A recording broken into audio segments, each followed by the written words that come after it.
নিচের দাঁতের পাখি নামাই দিবে এই দাঁতের পাখি কি নিচে নামাই দিবে এর দ্বারা সিফাতে ইস্তিফাল আদায় হবে, অর্থাৎ আওয়াজ নিচে নেমে হরফটা পাতলা উচ্চারণ হবে। হ্যাঁ, বার মাখরাজ হচ্ছে নিচের ঠোঁটের মাঝখান ভিতরের ভিজা অংশ, উপরের ঠোঁটের মাঝখান ভিতরের ভিজা অংশ।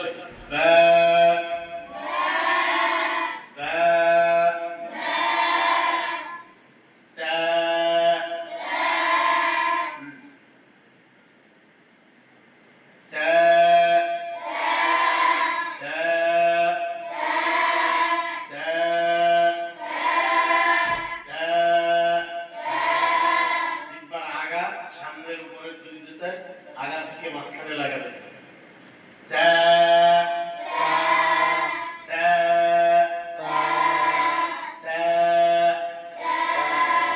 মুখ খুলে দিতে হবে।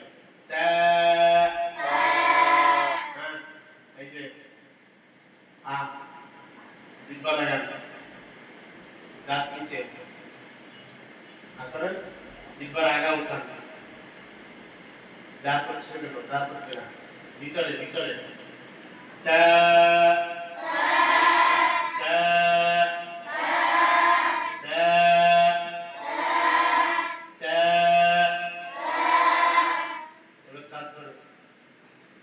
এই বুড়ো আঙ্গুল দিয়ে ঠোঁট দিয়ে চেপে ধরবেন, হ্যাঁ, আর এই আঙ্গুল দিয়ে দাঁত, আর এইটা দিয়ে এটা চেপে ধরবেন, উপর দিকটা টানবেন। হ্যাঁ,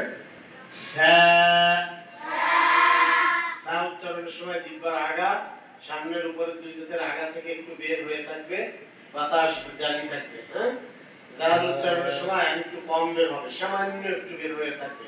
এবং দাল উচ্চারণের সময় জিহ্বার আগা দুই দাঁতের মাঝখানে এই রে রে রে এখানে লাগাবে, এই দুই পাশেও যেন না লাগে রে, তাহলে কিন্তু পেশের সময় আউযু দু বলার সময় এই দুই পাশেও যদি লেগে যায় তখন আউযু ব উচ্চারণ হয়ে যাবে। এজন্য জিহ্বার আগা দুই দাঁতের আগায় রে রে রে রে রে রে। হ্যাঁ, তারপরে ওয়া উচ্চারণের সময় জিহ্বার আগা সামনের উপরে দুই দাঁতের ভিতরের অংশে আগার